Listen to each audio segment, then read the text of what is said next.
Welcome to the Emblazers, the show for B2B revenue leaders igniting revenue. I'm your host, Amanda, and I'm joined today by the Neil Armstrong of winning strategies, Tim Reister.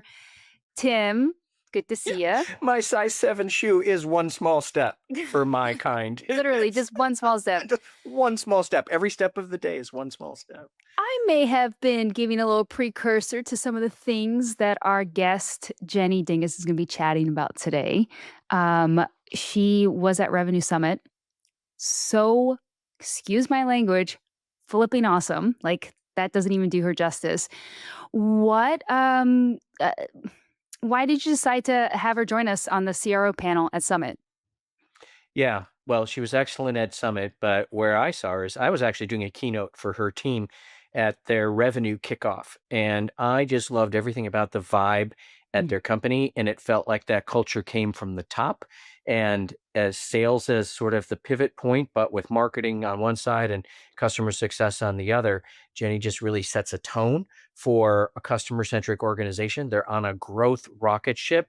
And that stuff comes from great leadership, and she's not going to disappoint today. This is a podcast you're going to want to hear, listen to, and stay with until the very end. So, grab a piece of paper and pen and come take a listen. We're joined today by Jenny Dingus. She's the Senior Vice President of Global Sales at Clio with, more than a decade of B2B tech sales leadership experience. She is known for creating an electric team culture across organizations, driving transformative strategies centered all around customer success. At Clio, she is focusing on revenue growth by increasing market share, driving new and existing customer growth, and scaling its world class sales team. She's a champion for elevating women in tech leadership and brings that same passion outside of work as well. So excited to have her here when she's not trekking outdoors with her kids or cheering on the Georgia Bulldogs. Go Dogs, I think that's who they are. You will likely find Jenny soaring at 32,000 feet to her next travel destination. Want to hear more about that too? Jenny, it's great to have you on the show. Welcome. Thank you so much, Amanda. Wow, you just made me seem so exciting. Well, you Really? are exciting, and we're excited to learn more about all these amazing things that you're doing at Clio. Tim, it's also good to see you. Yeah, I'm always good to be here. Glad to be here with you and then be seen. And yes, I can vouch for the excitement and all that you said about Jenny, because a couple months back I was keynoting at their RKO, or their revenue or commercial team kickoff. That's what I loved about it. The whole revenue team was there, and Jenny was on main stage. And I'm like, this place has a vibe. We need to have her on this podcast. So Jenny, it's good to see you again. Thank you. Great to see you, Tim. Such an honor. And it was great having you at our RKO. So I have a few questions that hopefully will be the same questions that our audience has on their mind. So we have revenue leaders who are listening to this. You're a revenue leader. We want to have peers talking to each other on this podcast. But one of the things that really stood out to me about that kickoff was that it was a revenue kickoff. The head of sales, the head of marketing, and the head of customer success were all on stage at the same time and presenting a unified commercial front. You all had all of your teams in the audience. I don't see that every day. So talk to me about how that even happens at a company, and what that's really meant to your business to present such an integrated effort between the various teams who drive results. That already deserves just a little bit of a round of applause. There you go. I'm just Spontaneous. saying that The this, crowd it, erupted at the. yes, the crowd of one. Okay. Um, so yeah, Tim, obviously it was so great to have you at RKO. And uh, for me, one of the highlights was when you came up to myself and Reagan and Nick, the folks that were on stage, and illuminated the fact that it was so unique to have us on stage, because for us, that's just how we operate. It's not something that we think of as this big thing that is hard for us to do. It's a really authentic and natural approach to the way that we build go to market strategy in a very integrated way. And frankly, it's part of the reason why I decided to join Clio, is because I could see, as an outsider evaluating the business, that they didn't just value sales or product or marketing, but the full end-to-end strategy being one integrated approach to ultimately drive value for our customers. And when we decided to have a revenue kickoff, the genesis of that was actually the past couple of years we've had sales kickoffs, which have been awesome. Obviously, we all love a sales kickoff. The sales team loves a kickoff. But we had this opportunity where the entire company was coming together for 2 days to pull not only sales, customer success, and marketing into a room, but all of our operations counterparts, all of the folks that are supporting, quote unquote, behind the scenes, and make sure that contextually that they had alignment of the goals that we had to go of a go-to-market organization for the course of 2025, and ensure that alignment exists across the entire customer lifecycle. Because if it doesn't, then we're ultimately going to fail ourselves and our customers. Yeah, and it's working. I mean, I saw some, you don't have to quote how impressive the numbers are, but the growth of the business has been pretty impressive over the last few years. And I'm assuming that you attribute it to this very integration that we're talking about. 100%. Um, we don't go anywhere in sales without our marketing partners and our revenue operations partners, hands down. And even more importantly, for context, for listeners who aren't familiar with Clio, Clio's a vertical SaaS company. And so a lot of our growth strategy is on the layer cake strategy and upselling and cross selling products. And customer success is a really important component of driving cross sell and upsell adoption across our base. So um, we don't grow without that integration is the punchline. Oh, it makes a ton of sense. And that really struck me when you were talking about many companies get growth by seeking other vertical markets, but you are singularly tied to the legal market. And so therefore, you have to treat it well and you have to bring the entire suite, the entire portfolio to the table. Talk to me about that. We hear a lot about companies moving from, well, we want to move from a point product to a solution. We want to move from a point product to a platform. And it seems like it's always a lift for companies to kind of mentally get there. How are you guys doing that in a way that actually makes that come to life and gets that growth that you need because it's got to come from that same vertical? Yeah, it's by keeping the customer at the center of the story and making sure that as we think about our product development strategy and how we roll new products or features or tools or whatever you want to call them that day, that it's actually addressing the pains of our customers. And when you do it that way, you're not actually thinking about selling an additional product or selling a platform. You're just solving the core problems of our customer base. And if you do that well, then they shout from the rooftops and other people come running looking for that same solution. And Clio has the benefit of being the leading practice management solution in legal. It's a viral product. Our biggest channel is word of mouth and referrals. And we take great care of that and we don't take it for granted. And again, that makes I felt that there, the energy in the room. Maybe it's just me getting older, but there was a lot of youthful energy in the room. Talk a little bit about teams and team development and talent development, because obviously you're doing something right there, and you're adding people quickly. So any particular strategies or points of view there to create that kind of energy that I saw in the room? We are a young team, so that was a great observation. Don't know if that's You all look young to me, but I okay. I'm glad. maybe we're young because we're having fun. But the other thing that's important for listeners to hear that aren't familiar with Clio is that we're a Canadian-based tech company. And we're one of the fastest growing Canadian-based tech companies. We raised last year our Series F round of funding, and it was the largest raise in the history of Canadian tech. So we have a very attractive company and mission for folks in the Canadian market that are looking to join a rocket ship. And part of that is, maybe we're attracting young talent, but we're also attracting innovative talent. We want people on the bleeding edge of what they are doing. We want people that are agile and willing to think outside of the box. And sometimes, you end up getting some of that with folks that maybe don't have 20 or 30 years of doing the same thing at the same company, but somebody with maybe a bit of a more diverse background. And designing for diversity is actually one of the core values that we have here at Clio. And it's part of the reason why we're able to break through some of the, obstacles that might present us for our growth trajectory in a way that is efficient and productive. Jenny, so many good nuggets here. But I want to go back a second. You talk a little bit more about the value you mentioned, design for diversity. What does that mean? Yeah, great question. So, at our core, Clio is a very values based organization. And when I say that, I don't just mean like we slap some values on our website and then like we talk about them during the recruiting process.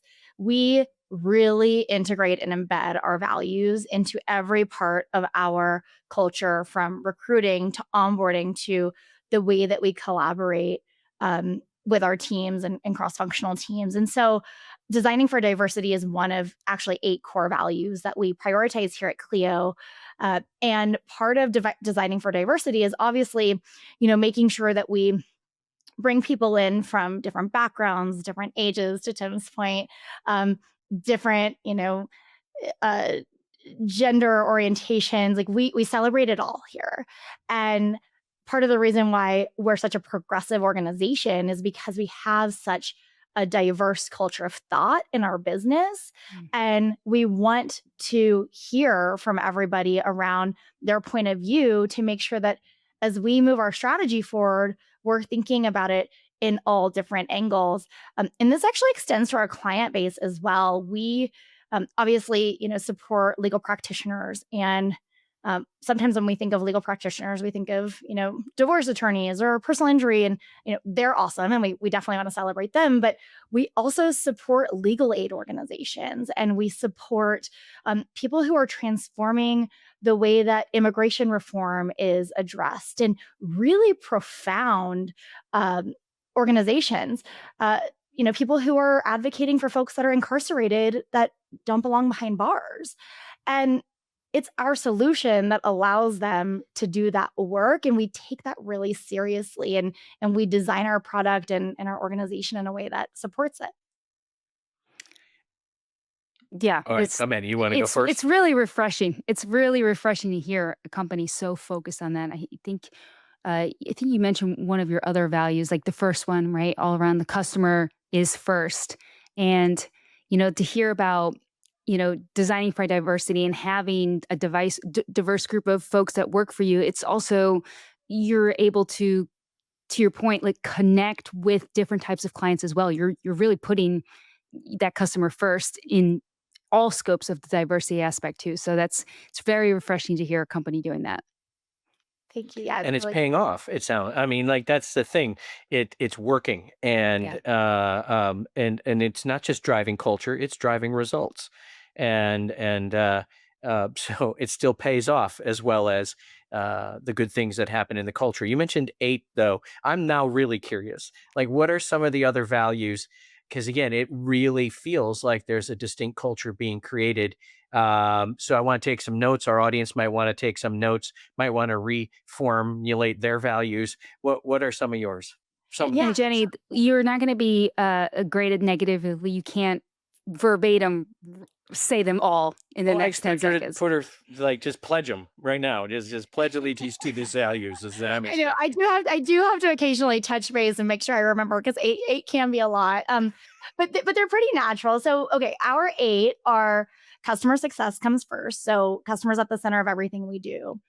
Win and help win, meaning that, Tim, if you and I are on a team, like my goal is to drive my objective, but my goal is also to help you drive your objective. And if I'm winning and you're losing, we're missing on that foundational core value.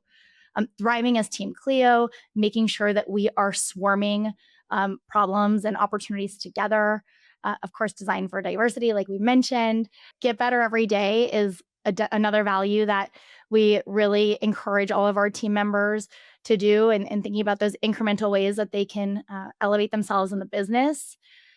We have one that a lot of people have to really research when they join, but it's called Draw the Owl. And what this means is, you know, go approach a problem or something that's presented to you in a way where you can get creative about filling in the lines versus needing the lines to be already filled out for you. And so come at every problem with creative problem solving versus wanting the answers or kind of that really obvious path to be presented to you.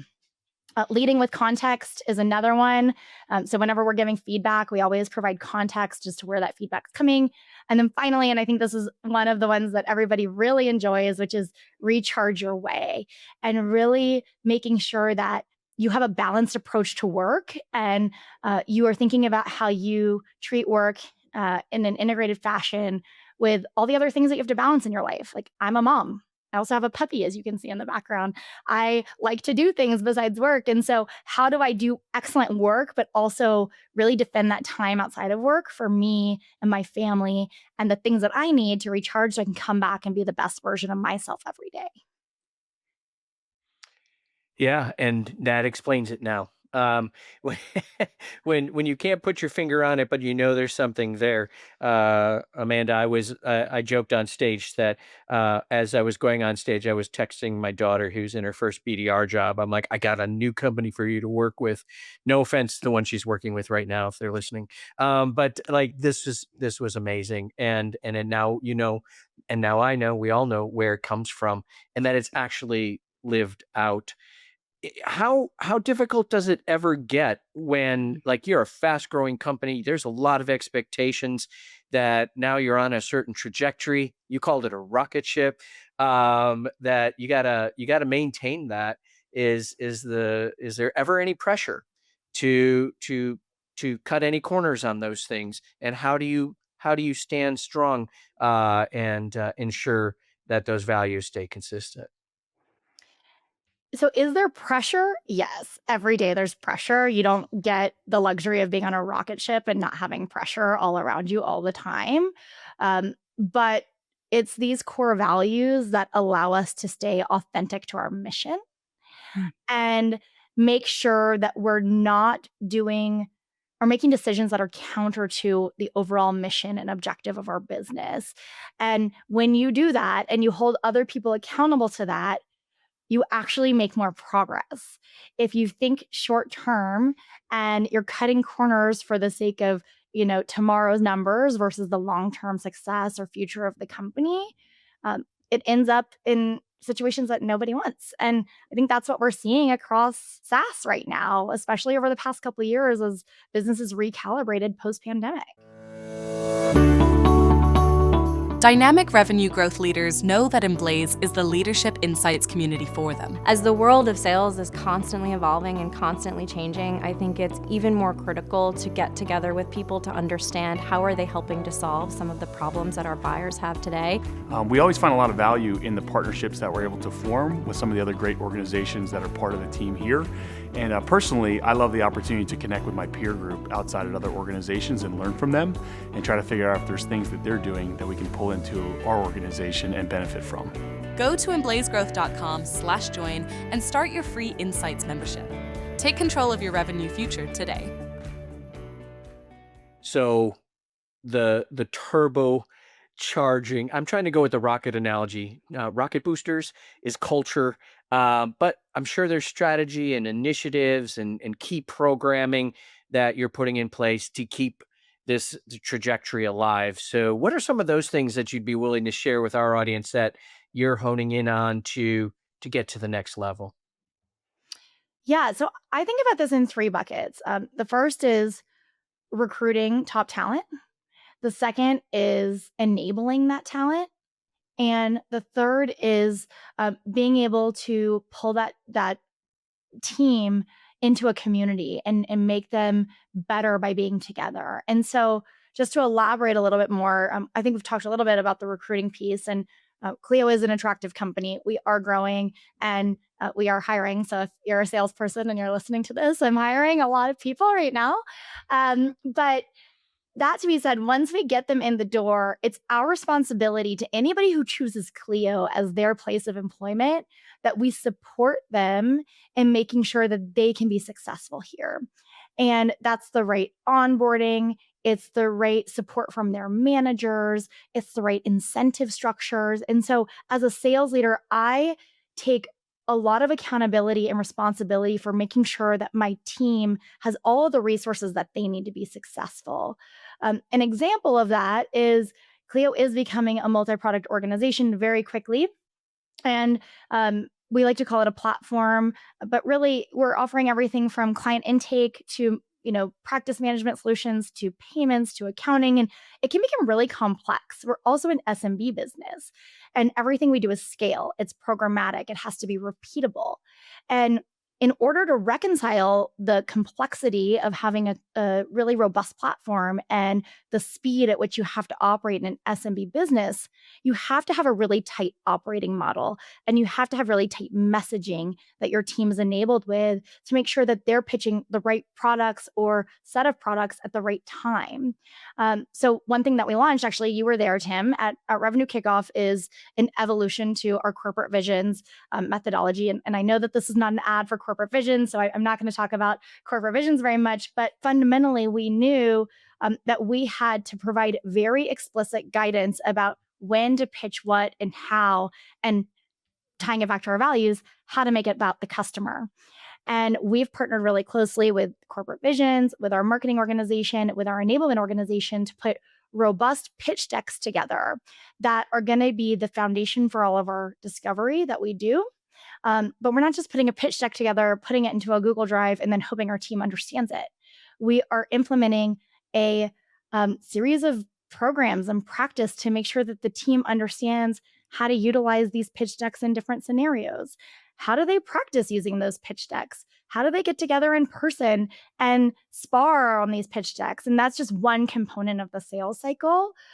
So we really are trying to integrate this into everything that we do, as opposed to a lot of enablement programs that you kind of push out and then they collect dust, and then a couple years later you reinvest. Yeah, the story of enablement's life in some ways. I think you are a great friend to enablement. I know there's enablement listeners out there. Wouldn't it be great if your head of sales had this much passion for what you're delivering for her team, as you hear with Jenny?